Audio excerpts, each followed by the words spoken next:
Hello students, good morning, good afternoon, good evening, according to the time to all of you. Dear students, today I have chosen the chapter number 4. The name of the author is Socrates or Socrates from the ancient literature that positions on the phone number.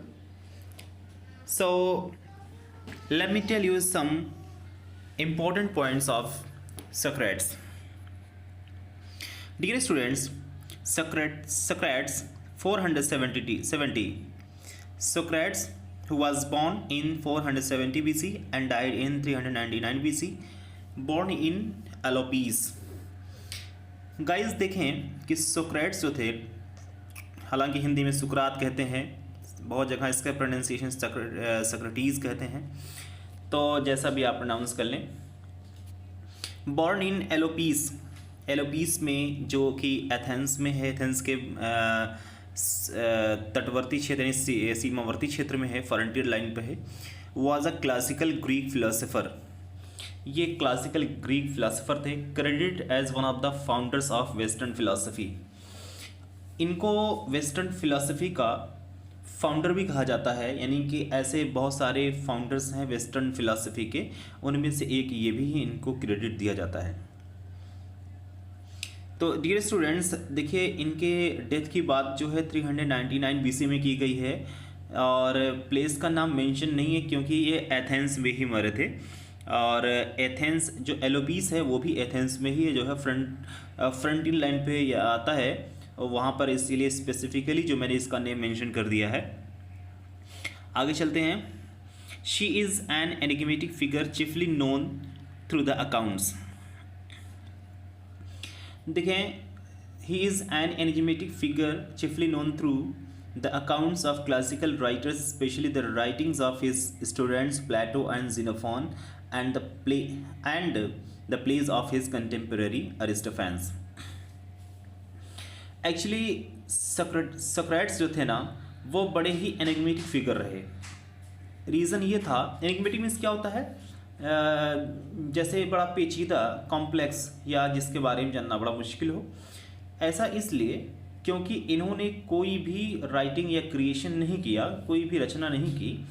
Rather ये पसंद करते थे, ये discourse deliver करते थे, specially जब लोगों के साथ हुआ करते थे, अपने स्टूडेंट्स के साथ, अपने डिसिपल्स के साथ हुआ करते थे, तो डिस्कोर्स डिलीवर करते थे। कुछ सरमन्स हुआ करते थे जो ये डिलीवर करते थे, उनमें से कुछ मेथड्स हुआ करते थे, कुछ टेक्निक्स हुआ करती थी, कुछ रिलीजियस डिस्कोर्सेज हुआ करते थे, इनको ये डिलीवर करते थे। तो इस तरह से बहुत सारे इनके मेथड्स भी निकल के आए और बहुत सारे इनकी जो है थियरीज और प्रिंसिपल्स भी निकल के आए। तो ये जो है स्पेशली जो जाने जाते हैं वो इनके जो स्टूडेंट्स हैं प्लेटो और ज़ेनोफॉन, इनकी क्रिएशन से जाने जाते हैं, और उनके जो नियरेस्ट कंटेम्पररी थे अरिस्टोफेंस, इनके नाम इनके क्रिएशन से जाने जाते हैं। ओके, आगे देखते हैं। His notable students were Plato, Xenophon, Antisthenes, Aristippus and अल्सिबियाड्स।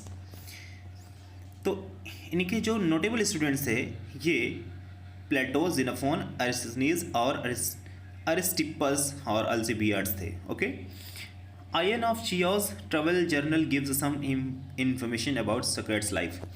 Socrates की लाइफ के बारे में अगर कुछ इन्फॉर्मेशन मिलता है तो वो आयन ऑफ चियोस। अब आप वैसे इसको खायस पढ़ते हैं, आयन ऑफ खायस। तो आयन ऑफ खायस ने लिखा था ट्रेवल जर्नल यानी कि एक पत्रिका लिखी थी ट्रेवल, तो उसका कुछ फ्रैगमेंट जो है सोक्रेट्स की लाइफ को बताता है, यानी मेंशन है उसमें कुछ पॉइंट्स जो सोक्रेट्स की लाइफ के बारे में ट्रेवल जर्नल में मेंशन। और ये किसने लिखा था? Ion of Chios. Ion of Chios जो है, आपको बता दें, ये एक ग्रीक फिलोसोफर है, ये भी एक राइटर हैं, ये भी ग्रीक फिलोसोफर है। ध्यान देंगे, आयन ऑफ खायस कुछ दूसरे नहीं बल्कि एक राइटर हैं और एक फिलोसोफर हैं।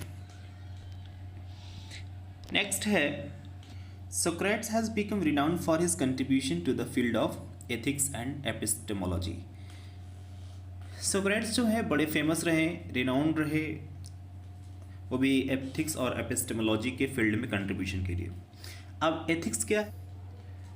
एथिक्स को हम मोरल फिलॉसफी भी कहते हैं और ये फिलॉसफी का एक ब्रांच है। और ये क्या है, जैसे राइट या रॉन्ग बिहेवियर है ना, उसके कंसेप्ट्स को सिस्टमेटाइज करना, डिफेंड करना और रिकमेंड करने को बताता है ये। यानी कि ये क्या करता है, this is a kind of moral philosophy, means branch of philosophy that involves systematizing, defending and recommending concepts of right and wrong behavior। Ethics में हम यही जान पाते हैं कि किसी भी चीज़ के गलत या सही बिहेवियर को कैसे हम परख पाते हैं, उसके सिस्टम को कैसे समझ पाते हैं, वो एथिक्स बताता है। किसी के कंडक्ट को, किसी के डिमीनर को, किसी के बिहेवियर को रॉन्ग या राइट कहें, किस ग्राउंड्स पर कहें, उसका सिस्टम क्या है, उसके रिकमेंडेशंस क्या हैं, उसके कॉन्सेप्ट्स क्या हैं, ये ओवरऑल हम एथिक्स में स्टडी करते हैं और मुझे लगता है आप समझ गए होंगे। डियर स्टूडेंट्स, अब बात आती है एपिस्टेमोलॉजी की। ये भी क्या है, फिलॉसफी का एक ब्रांच है जो नॉलेज की थियोरी को बताता है, यानी थियोरी ऑफ नॉलेज को बताता है। इसका मतलब ये है कि एक्चुअली डियर स्टूडेंट्स, जो सोक्रेटिस थे यानी सोक्रेट्स थे, इन्होंने नॉलेज पर भी जो है अपने डिस्कोर्स दिए हैं। नॉलेज को बड़े अच्छे से डिफाइन किया है कि नॉलेज क्या है, नॉलेज है क्या वाकई में, इसको उन्होंने बताया हुआ है। देखिए, ये नॉलेज में इन्होंने एक चीज़ और बता दें कि एपिस्टेमोलॉजी में जो इन्होंने नॉलेज एक ब्रांच लिया है, जिसमें इन्होंने बताया है, कहा है कि 2 + 2 = 4। 2 + 2 = 4 तो होता है, बट हाउ, कैसे होता है, यानी कि ये कैसे 2 = 2 4 होता है, ये हाउ यानी ये कैसे होता है, ये एक प्रोसेस, एक सिस्टम है, उस सिस्टम को समझना है। ये भी नॉलेज है। और फिर कहा इन्होंने कि जैसे बहुत सारी चीज़ें होती हैं, कार्स हैं और घर के डोमेस्टिक चीज़ें होती हैं, उनको प्लेस करिए, उनको सिस्टमेटिकली रखना। वैसे तो जैसे किसी भी चीज़ को चाहे जैसे कैसे भी रखा जा सकता है, बट उनके सिस्टम को समझना, दैट इज़ नॉलेज, वो भी नॉलेज है। बहुत इंटेंसिवली डिफाइंड डेफिनेशन है इनकी, इस पर हम बहुत गहराई से नहीं जाएंगे। बस इतना जान लीजिए कि epistemology is a branch of philosophy concern with the theory of knowledge. Okay, it is platonic Socrates who lends his name to the concept of Socratic irony and Socratic method। Guys, बड़ा ही important point आया इसमें कि platonic Socrates, यानी Socrates जो थे वो platonic थे। Platonic क्या होता है, ये Platonic Socrates. Dear students, the word Platonic है क्या? प्लेटोनिक ये बताता है कि एक लव या फ्रेंडशिप के बारे में बताता है जो बहुत ज़्यादा इंटीमेट होता है, अफेक्शनेट होता है, लेकिन वो सेक्सुअल नहीं होता है।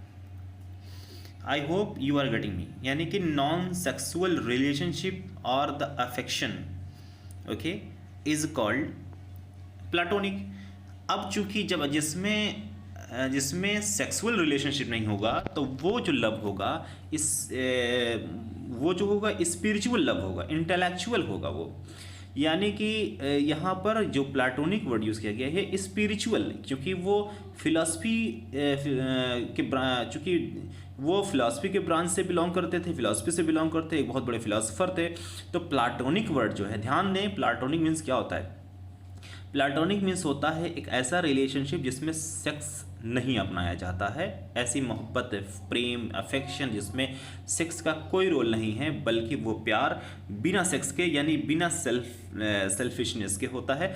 और स्पेशली जब कोई इंसान लव करता है, नॉट फिजिकली बट स्पिरिचुअली करता है, उसकी आत्मा से प्रेम करता है, उसकी मोहब्बत यानी कि इंटरनली प्रेम करता है, उसके फिजिकल का या कॉर्पोरल फिगर से प्रेम नहीं करता है। तो इसका मतलब ये प्लेटोनिक जो वर्ड है रिप्रेजेंट कर रहा है स्पिरिचुअल को, यानी कि वो सोक्रेट्स क्या थे, स्पिरिचुअल थे, क्योंकि फिलॉसफी से बिलोंग करते थे। तो इन्होंने अपना नाम जो है ऐसे कॉन्सेप्ट पर दिया, यूँ कह लें कि उनका नाम जो है एक ऐसे कॉन्सेप्ट पर निकल के आया, एक विचारधारा पर निकल के आया, जैसे Socratic irony and the Socratic method. अब गाइस, सोक्रेटिक आयरनी क्या है? सोक्रेटिक आयरनी में बता देता हूँ क्या होता है। मैं सोक्रेट्स ने जो एग्जाम्पल लिए थे अपनी थियोरी में, अपने डिस्कोर्स में, वो ये था कि जैसे एक पर्सन ऐसा होता है जो क्वेश्चन पूछता है यानी क्वेश्चनर, एक पर्सन ऐसा होता है जो आंसर देता है यानी आंसरर। तो जब क्वेश्चन पूछने वाला क्वेश्चन का आंसर जानता है, इसके बाद भी वो क्वेश्चन के आंसर ना जानने का बहाना करता है और वो उस आंसर को जानने की एक्सपेक्टेशन आंसरर से करता है। मेरी बात समझ रहे होंगे? एक एग्जांपल मैं बहुत सिंपल फॉर्म में देता हूं। मान लीजिए आप क्लास में बैठे हैं और आप अपने टीचर को एसेस कर रहे हैं। बाय द वे आपको उस क्वेश्चन का आंसर पता है, लेकिन आप चाहते हैं कि देखते हैं टीचर इस चीज़ को जानता है या नहीं जानता है। आप जानते हैं उसका आंसर, पहले आपको पता है, पहले से पता है, इसके बावजूद आप क्वेश्चन पूछ रहे हैं टीचर से। It's because you want your question to be answered by the answerer even if you know the answer. Answer आप पहले से जान रहे होते हैं, लेकिन फिर भी बहाना करते हैं, प्रिटेंड करते हैं कि आप उस क्वेश्चन का आंसर नहीं जानते हैं और ये उम्मीद करते हैं कि उस क्वेश्चन का जवाब कौन दे? आंसरर दे। तो इस आयरनी को सोक्रेटिक आयरनी कहा जाता है गाइज। ठीक है, अब ये क्वेश्चन, चूंकि क्वेश्चन और आंसर ये इन दोनों में ये दोनों जो है एक सिक्के के दो पहलू हैं जो इनके डिस्कोर्स में चलते रहे हैं। क्योंकि इनके जो डिसिपल्स थे, इनके डिसिपल्स इनके साथ हुआ करते थे, उन क्वेश्चंस किया करते थे, क्वेश्चंस जो उनका जवाब सोक्रेट्स उनका जवाब दिया करते थे, और ज़ेनोफोन, प्लेटो और सम अदर जो हैं और भी सारे जो इनके डिसिपल्स थे वो इसको नोट किया करते थे। अब मुझे लगता है कि सोक्रेटिक आयरनी समझ गए होंगे। अब बात आती है सोक्रेटिक मेथड की। सोक्रेटिक मेथड डियर स्टूडेंट्स बहुत इंपॉर्टेंट पॉइंट है, इसको याद रखेंगे, मैं एक्सप्लेन कर दे रहा हूँ। सोक्रेटिक मेथड को हम मेथड ऑफ एलेंकस या एलेंचस भी कहते हैं, या एलेंटिक मेथड भी कहते हैं, या यूँ कह लें सोक्रेटिक डिबेट भी कहते हैं। ये क्या होता है एक्चुअली? ये एक्चुअली कोऑपरेटिव आर्गुमेंटेटिव डायलॉग होता है ऐसे लोगों के बीच में जो क्वेश्चन पूछना और क्वेश्चन का जवाब देना इसी पर बेस होता है। और इसलिए होता है ताकि जो है उन लोगों के बीच में जो क्रिटिकल थिंकिंग पावर है ना, वो इसको स्टिमुलेट किया जा सके, उसको इवोक किया जा सके, ताकि वो उनके अंदर क्रिटिकल थिंकिंग पावर डेवलप हो। और जो उनके अंदर पहले से उस किसी भी क्वेश्चन के प्रति जवाब था, यानी कि जो आंसर था, वो ऑटोमेटिकली निकल आए। ओके, मुझे उम्मीद है कि सोक्रेटिक मेथड समझ रहे होंगे। यानी कि ये कह लें कि सोक्रेटिक मेथड एक ऐसा मेथड होता है, एक डायलॉग होता है, वो भी तर्क वाला डायलॉग होता है, जिसमें लोग क्वेश्चन पूछते हैं एक दूसरे से, और ताकि जो उसके अंदर उस क्वेश्चन के बारे में जो थिंकिंग पावर है, जो आइडियाज़ उसने सोच के रखा हुआ है, जो पहले से उसने उस क्वेश्चन के बारे में जो पहले से अवधारणा या कॉन्सेप्ट सेट कर रखा है, वो ऑटोमेटिकली बाहर निकल आए। यानी कि आप यूँ कह लें कि जैसे अभी आप किसी से कोई क्वेश्चन पूछते हैं, या मान लीजिए आप किसी से कुछ जानना चाह रहे हैं, तो आपने जो क्वेश्चन पूछा शायद वो क्वेश्चन पहले ना सुना हो या उसका आंसर ना पता हो, लेकिन उस क्वेश्चन के ग्राउंड्स पर उसका अपना क्या इंडिविजुअल रिस्पॉन्स आता है, उसकी अपनी क्रिटिकल थिंकिंग पर, जो उसने उस पर आपके क्वेश्चन पर आंसर अपना तैयार कर रखा है, उसके आइडियाज़ जो है ऑटोमेटिकली निकल के बाहर आ जाएंगे। तो ये जो है सोक्रेटिक मेथड से पता चल सकता है। ये है सोक्रेटिक मेथड। उम्मीद करता हूँ कि डियर ये आपको समझ में आ गया होगा। ओके, सो एक्चुअली ये मेथड सोक्रेट्स ने लागू किया था, तो जाहिर सी बात इसलिए सोक्रेटिक मेथड नाम दिया जाएगा। और ये जो है प्लेटो ने लिखा है, एक थीटेटस लिखा है, तो थीटेटस में ये चीज़ें जो है इंट्रोड्यूस की गई हैं। ओके, चलिए आगे चलते हैं। The term Socratic paradox can also refer to a self referential paradox originating in Socrates' utterance, "What I do not know, I do not think I know," often paraphrased as "I know that I know nothing." कितना अच्छा term है, देखें ध्यान से। ये जो Socratic paradox, अभी तक आपने सोक्रेटिक आयरनी, सोक्रेटिक मेथड, अब तीसरा जो टर्म है सोक्रेटिक पैराडॉक्स। गाइस सबसे पहले सोक्रेटिक पैराडॉक्स को समझने से पहले हम पैराडॉक्स समझ लेते हैं, तो अपने आप सोक्रेट से हम एसोसिएट करा देंगे। तो पैराडॉक्स क्या होता है? Paradox is a term in which two opposite sentences are put together for the contrast which outwardly seems to be contradictory but it is true। Okay, यानी कि ऐसे सेंटेंसेस होते हैं, ऐसे दो क्लॉजेज या सेंटेंसेस होते हैं जो एक दूसरे के अपोजिट लगते हैं आउटवर्डली, मतलब यूँ कह लें बाहर से लगते हैं कि वो गलत हैं, मतलब ये सही नहीं हो सकता, बट इंटरनली अगर देखेंगे तो ये सही हो सकता है। ओके, मैं एग्जाम्पल के तौर पर एक बात करूं, जैसे the operation of Maharaja was successful and he died. पहला स्टेटमेंट ये बता रहा है कि महाराजा का जो ऑपरेशन था ये सक्सेसफुल हो गया। सक्सेसफुल, सफल होने का मतलब समझ गए, यानी कि हमारी उम्मीदें बढ़ गई कि अब वो तो सही हो गया होगा, बट लेकिन हुआ क्या? वो मर गया।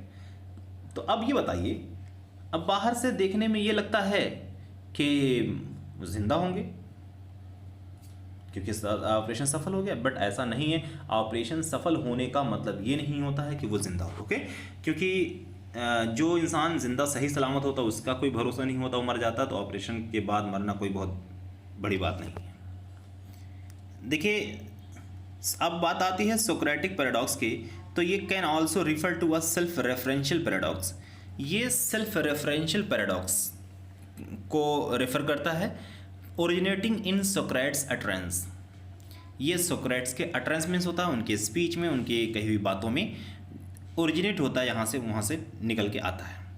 एग्जाम्पल के तौर पर लिखा, what I do not know I do not think I know. इसका मतलब है कि what I do not know यानी जो मैं नहीं जानता हूँ, आई डू नॉट थिंक मैं नहीं सोचता हूँ कि आई नो मैं जानता हूँ। एग्जैक्टली ये बात तो सही है। अब जैसे what I do not know I do not think I know, जो मैं नहीं जानता हूँ मेरे ख्याल से यानी मैं सोचता हूँ कि मैं नहीं जानता हूँ। तो इसको जो है इसका पैराफ्रेज इस तरह से किया जा सकता है, I know that I know nothing. मैं जानता हूँ कि मैं नहीं जानता हूँ, मैं कुछ भी नहीं जानता हूँ। बात ये आती है कि आप पहला जो है वर्ब है नो, जानता हूँ, पहला ये कह रहा है कि जानता हूँ, लेकिन क्या जानते हैं, जानते क्या हैं ये बताइए, यानी कि वो बात जो आप कुछ नहीं जानते। ध्यान से सोचिएगा, अभी आपको इसका आंसर आप खुद ही मिल जाएगा।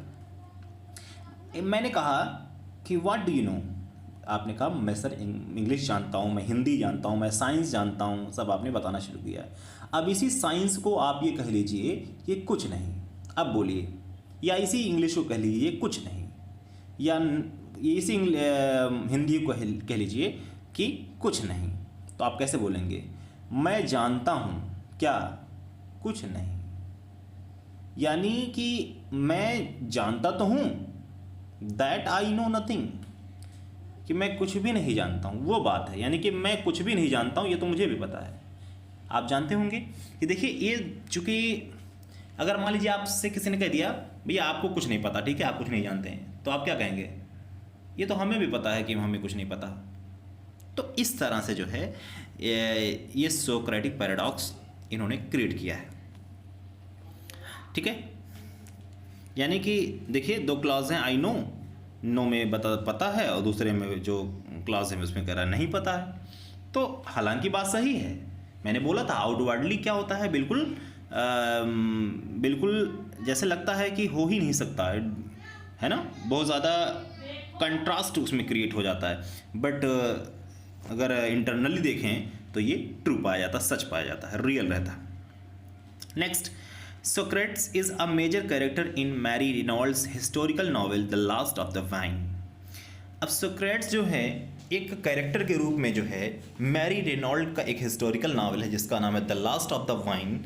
इसमें उन्होंने एक मेजर कैरेक्टर के रूप में रोल प्ले किया है, और उस बुक में यानी कि the last of the wine में दो प्रोटैगनिस्ट हैं, एलेक्सियास और लिसिस।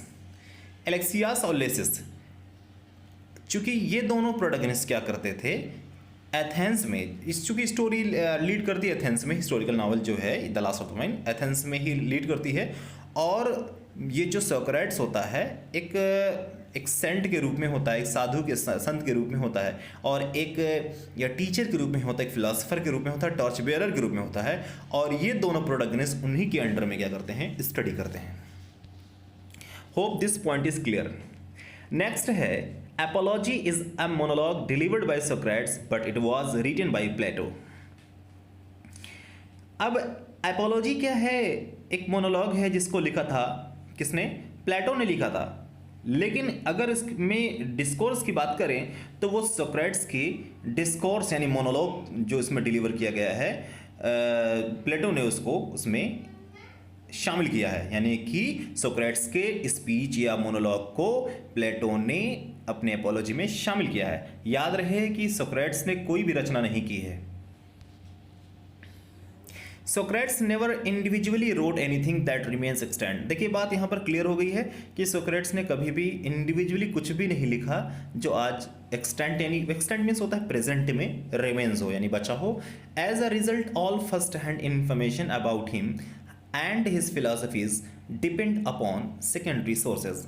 यानी कि अगर हम बात करें कि फर्स्ट हैंड इंफॉर्मेशन मीन्स होता है पहली इंफॉर्मेशन जो किसी से मिल पाई उनके बारे में, उनकी फिलॉसफी के बारे में, वो सब सेकेंडरी सोर्सेज पर डिपेंड करती हैं। और इसीलिए इस इश्यू को, this issue is known as Socratic problem और सोक्रेटिक क्वेश्चन। कहा जाए सोक्रेटिक क्वेश्चन क्या है या सोक्रेटिक प्रॉब्लम क्या है, तो आप कह सकते हैं actually Socrates never wrote anything in his life, okay, and nothing remains extant. And if we want to search any information or philosophies about him, that can only be found out depending upon secondary sources. Okay? Second sources का मतलब होता है जैसे प्लेटो से उनके जो disciples थे या जेनोफोन थे, उनसे हम पा सकते हैं। यानी खुद उनसे हम नहीं पा सकते डायरेक्टली, मतलब उनकी लिखी हुई चीज़ों से डायरेक्ट उनके बारे में इंफॉर्मेशन नहीं पा सकते हैं। आगे देखते हैं। To understand Socrates one must turn primarily to the words of Plato. देखिए बात वही आई कि अगर किसी को सोक्रेट्स के बारे में जानना है तो वो क्या करेगा, प्राइमरली यानी कि बेसिकली सबसे पहले वो क्या करेगा, प्लेटो के वर्ड्स पर ध्यान देगा, प्लेटो की रचनाओं पर जाएगा वो। Whose dialogues are thought the most informative source about Socrates life and philosophy and also Xenophon. अब यहाँ कहा गया जिनके डायलॉग्स यानी प्लेटो के जो डायलॉग्स हैं वो एंड थॉट, ये क्या है, ये जो प्लेटो के जो डायलॉग्स हैं ना, ये ऐसा माना जाता है कि बहुत ज़्यादा इंफॉर्मेटिव सोर्स हैं। किसके बारे में, सोक्रेट्स की लाइफ के बारे में और उनकी फिलॉसफी के बारे में। और हाँ एक चीज़ और है इसमें, एक राइटर का और नाम आया है जैसे ज़ीनोफोन, यानी इनके वर्क से भी पता लगाया जा सकता है। एंड ऑल्सो ज़ीनोफोन मीन्स इनके वर्क से भी पता लगाया जा सकता है। चलिए आगे चलते हैं। These writings are the Socraticoi Logoi और Socratic Dialogue। इन्हीं राइटिंग्स को हम सोक्रेटिक डायलॉग या Socraticoi Logoi कहते हैं, which consist of reports of conversations apparently involving Socrates। ये बहुत सारी रिपोर्ट्स इसमें हैं, उनके कन्वर्सेशंस, उनके जो मतलब सोक्रेट्स और इनके डिसिपल्स में बातचीत हुई है। ये सोक्रेट्स की जो भी इन्होंने डिस्कोर्सेस दी हैं, सोक्रेट्स ने जो भी कन्वर्सेशन या डायलॉग्स किए हैं, वो सारा हम जो है सोक्रेटिक डायलॉग में स्टडी कर सकते हैं। सोक्रेटिक डायलॉग, और वो भी ये सब किसने लिखा है, ये सब ज़ेनोफोन और उनके डिसिपल प्लेटो, इनके क्रिएशंस में आपको मिल सकता है। और एक और हैं अरिस्टोफेन्स जिन्होंने लिखा है द क्लाउड्स, इनमें भी आप पा सकते हैं। देखिए आगे, he was prominently lampooned in Aristophanes' comedy The Clouds। अब यहाँ पर बात कही गई है कि अगर उनके लाइफ के बारे में कुछ और जाना जा सकता है तो अरिस्टोफेन्स की कॉमेडी द क्लाउड्स में भी, लेकिन यहाँ पर इनको लैम्पून किया गया था। लैम्पून मीन्स क्या होता है, पब्लिकली उनको क्रिटिसाइज़ किया गया था, उनकी आलोचना की गई थी, उनके बारे में कुछ निगेटिव फैक्टर्स भी रखे गए थे। तो अरिस्टोफेन्स की कॉमेडी द क्लाउड्स में भी हम ये जान सकते हैं। और in comedy entitled the clouds ancient Greek author Aristophanes pokes fun at Socrates, यानी कि अरिस्टोफेन्स ने क्या किया है, सोक्रेट्स का मजाक उड़ाया है द क्लाउड्स में। अब आप समझ सकते हैं क्रिटिसाइज का मतलब क्या यहाँ पर होगा। According to Xenophon, he was a teleologist who held that God arranges everything for the best. So guys, Xenophon के अकॉर्डिंग वो क्या थे, टेलियोलॉजिस्ट है। अब आता है वर्ड टेलियोलॉजिस्ट। अब टेलियो मीन्स क्या होता है जानते हैं? टेलियो मीन्स होता है कि एम या एंड, ओके, एम या एंड, यानी ये कह लें कि आपका उद्देश्य क्या है, लक्ष्य क्या है, एंडिंग पॉइंट क्या है, यानी आप जो सोच रहे हैं आपका अंतिम पॉइंट, अंतिम बिंदु क्या है, जहाँ पे आप पहुँचना चाह रहे हैं, जहाँ पे आप जिस पॉइंट को आप पाना चाह रहे हैं। तो अब बात आती है लॉजी। लॉजी मीन्स होता है एक्सप्लेनेशन या एक्सप्लेन करना, एक्सप्लेन करनी चीज़। और लॉजिस्ट यानी द पर्सन हु एक्सप्लेन्स। अब आप समझ सकते हैं कि यानी कि the aim or the ending point of someone's life that someone explains is called teleologist।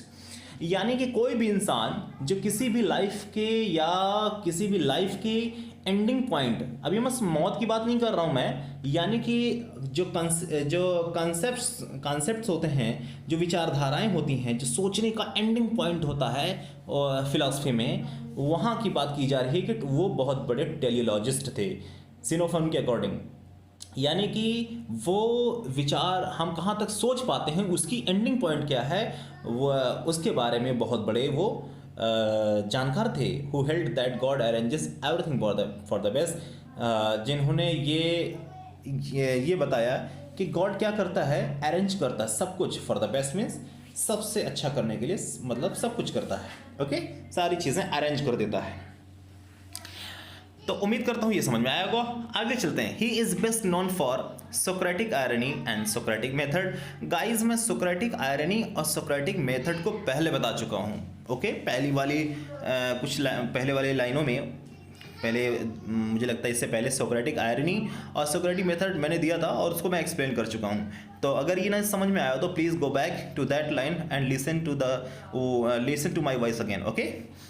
You will find the definition, example of Socratic irony and Socratic method. Okay guys, let's go ahead. According to Phaedo, Socrates stated that all of philosophy is training for death. Phaedo के according Socrates ने ये बताया था कि जो philosophy का overall जो motive होता है, ये सब ट्रेनिंग होता है मौत के लिए। फिलॉसफी का मतलब क्या होता है, मौत के लिए एक ट्रेनिंग होती है, यानी कि मौत की तैयारी करना, कैसे उसकी तैयारी करके हम जाएंगे। बहुत बड़ा फिलॉसफी को समझना तो बड़ा आसान नहीं है, लेकिन ये समझिए कि यहाँ पर फीडो ने ये बताया कि मौत के लिए जो ट्रेनिंग होती है ना, उसी को फिलॉसफी कहते हैं। अब मौत के लिए ट्रेनिंग का मतलब ये नहीं है कि ऊपर से जो है नीचे गिरा दिया जाए या किसी को पनिश कर दिया जाए, बिल्डिंग से कूद के कैसे जान देंगे, ऐसा नहीं है, कुछ ऐसा नहीं मतलब है। यानी कि एक इंसान की लाइफ का क्या इंपॉर्टेंस होता है, वो मौत से पहले उसको कौन कौन सी तैयारियाँ कर लेनी चाहिए और किस तरह के नॉलेज उसे गेन कर लेने चाहिए, ये सब बहुत बड़ा टर्म है, ओके, समझना पड़ेगा डीपली।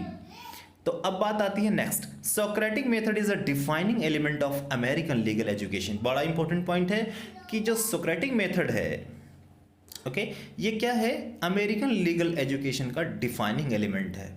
अगर अमेरिका में जो लीगल एजुकेशन मिल रहा है, उसका एक डिफाइनिंग एलिमेंट कह सकते हैं, बड़ा ही इंपॉर्टेंट एलिमेंट है जिसको अपनाया गया है। आगे चलते हैं, कुछ किताबों के बारे में जान लेते हैं जो सोक्रेट्स पर लिखी गई हैं। याद रहे कि सोक्रेट्स ने कोई भी किताब नहीं लिखी है, सोक्रेट्स पर किताबें जो लिखी गई हैं उनके बारे में जान लेते हैं। एपोलॉजी बाय प्लेटो। एपोलॉजी किसने लिखा है, प्लेटो ने लिखा है, ओके। द क्लाउड्स किसने लिखा है, अरिस्टोफेन्स ने।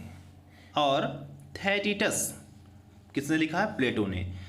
सोक्रेट्स आयरनिस्ट एंड मोरल फिलोसोफर किसने लिखा है, ग्रीगरी वुलास्टोस ने, okay. The art of living लिखा है किसने, अलेक्जेंडर नेहमाज। गाइज एक और बात बता दें आपको कि प्लेटो ने लिखा है सिंपोजियम, और सिंपोजियम भी ये क्या करता है, कुछ ऐसे डायलॉग्स हैं जो आपके सोक्रेटिस के डायलॉग उसमें कंसिस्ट करता है। तो एक्चुअली हुआ क्या था, आपको बता दें सिंपोजियम के बारे में थोड़ा। सिंपोजियम का मतलब होता है कि जैसे एक फीस्ट होता है, फीस्ट का आयोजन होता है जिसमें कुछ लिटरेरी ग्रुप्स के लोग बैठते हैं और डिस्कशन करते हैं, और उसमें प्लेटो और जेनोफोन और उनके और भी सारे स्कॉलर्स जो थे ये सारे एक जगह पे बैठते थे, मतलब फीस्ट पे, ठीक है, फीस्ट पे बैठते थे जहाँ पे सोक्रेट्स वहाँ पे जाते थे, सोक्रेट्स अपना डिस्कोर्स देते थे, लेक्चर डिलीवर करते थे। तो उसी डिस्कोर्स का कलेक्शन ही सिंपोजियम कहलाता है। तो उम्मीद करता हूँ ये समझ गए होंगे आप। Okay dear students, this way this chapter gets ended. I hope आपको समझ में आया होगा। अगर समझ में आया हो तो प्लीज़ लाइक करें, शेयर करें, ओके और सिर्फ इसलिए ताकि आपके फ्रेंड्स भी जान सकें। मैं आप सभी के लिए मेहनत करता हूँ, ओके। और अगर आपकी कोई प्रॉब्लम है, कोई क्वेरी है तो प्लीज़ कमेंट में ज़रूर कमेंट करें आप क्या चाहते हैं। I have always been saying and requesting all of you to mention your comments in the comment section so that I could make some more videos on some important points. Okay, तो ठीक है dear, see you again in the next video with a new topic. Okay, bye bye.